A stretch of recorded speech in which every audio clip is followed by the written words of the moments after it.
그라나다 왕국 전역의 왕이 결혼할 준비가 되었다는 소식이 전해졌다. 물론 그는 그 땅에서 가장 가치 있는 여인과 결혼할 것이었다. 먼저 그 소식을 궁정 이발사에게 전하고 그 다음에는 야간 경비원에게 전하고 그 다음에는 시장에서 과일과 옷감을 파는 모든 노인들에게 전해졌다. 궁정 이발사는 모든 손님들에게 말했고 손님들은 다시 모든 친구들에게 말했다. 야간 경비원들이 어찌나 큰 소리로 그 소식을 외쳤던지 모든 아가씨들은 흥분되는 소식을 생각하며 잠에서 깼다. 낮에 늙은 여자 상인들은 왕이 결혼하기로 결정했다는 것을 젊은 숙녀들에게 끊임없이 상기시켰습니다. 모두들 왕이 아내를 어떻게 선택하겠습니까? 하고 물었습니다. 장관은 합당한 여인을 찾으려면 큰 어려움이 생길까 두렵습니다. 라고 대답했다. 뭐라고요? 하고 그들은 질문하였다. 여러분이 왕을 도와 아내를 찾는 일이 무슨 상관이오? 나는 왕과 가장 가까운 유일한 사람이다. 그가 말했다. 그리고 나한테는 마법의 거울이 있어. 마음이 순결하지 않은 여자가 내 거울을 들여다보면 그 거울에 비친 그녀의 부정직한 성품의 흔적이 드러날 것이다. 거울을 들여다보는 것은 친족과 결혼하기 위한 조건 중 하나입니다. 그것이 유일한 조건입니다. 왕실 장관은 양복조끼의 팔걸이에 엄지손가락을 대고 매우 현명해 보이며 대답했습니다. 그라나다의 여왕이 되고자 하는 사람들을 위한 한 가지 조건이 그 나라 전체에 공유되었습니다. 많은 사람들이 웃었지만 단 한 명의 여성도 왕실 장관에게 거울을 들여다보려고 앞으로 나오지 않았다. 며칠이 지나고 몇 주가 흘렀습니다. 왕은 아내를 얻을 생각이 없었습니다. 어떤 여성들은 친구들에게 거울 앞으로 가자고 설득하곤 했지만 아무도 그렇게 할 만큼 용감하지 않았다.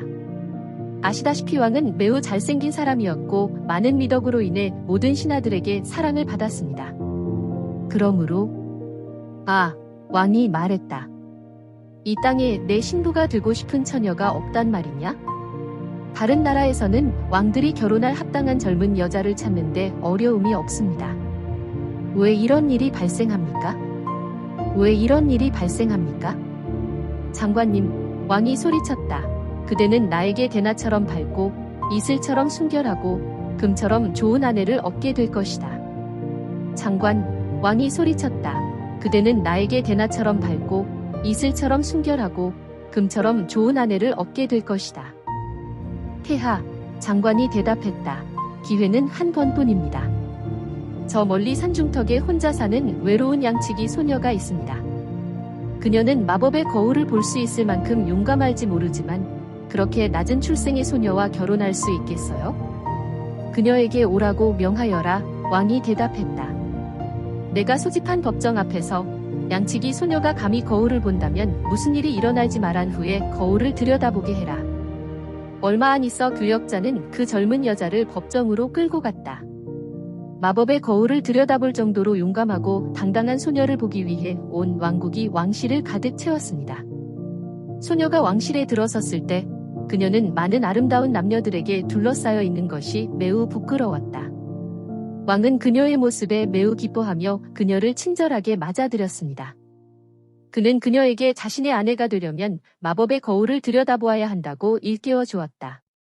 만일 그녀가 미덕의 결핍을 드러내는 부정직한 일을 저질렀다면 거울은 그녀의 과거에 있었던 것만큼이나 많은 검은 점들을 표면에 드러냈을 것이다. 누구나 실수를 하기 마련이고 저도 다르지 않습니다. 나는 내 양떼에게 실수를 저질렀다. 하지만 그들은 매일 내가 그들을 다시 돌보도록 내버려 두었기 때문에 나를 용서해야 한다. 만약 그들이 위험이 다가오고 있다고 생각한다면 그들은 그들을 보호하기 위해 나에게 온다. 나는 내 양들을 사랑하고 그들을 위해 최선을 다한다. 정중히 말씀드리자면, 폐하, 저는 여왕이 되고 싶은 욕망이 별로 없습니다. 하지만 저는 그 마법의 거울을 들여다보는 것이 두렵지 않습니다. 이렇게 말하며 그녀는 거울 앞으로 다가가 거울을 들여다보았고 아마도 자신의 모습을 보고 살짝 얼굴을 붉혔다. 궁녀들이 그녀를 애워쌌다. 마법의 거울 표면에 얼룩이 없는 것을 보고 그들은 그녀에게서 그것을 낚아채서 거울을 한 여인에게서 다른 여인에게로 왔다 갔다 했다. 그들은 보라. 이 거울에는 마법이 없습니다. 그러나 왕은 귀부인 여러분, 감사할 것은 여러분 자신뿐입니다. 이제 내 왕비가 될 이 아가씨처럼 자신감이 있었다면 거울을 들여다보는 것을 두려워하지 않았을 텐데 마침내 킹은 올바른 신부를 얻었고 양치기 소녀는 킹과 결혼하여 행복하게 살고 있습니다.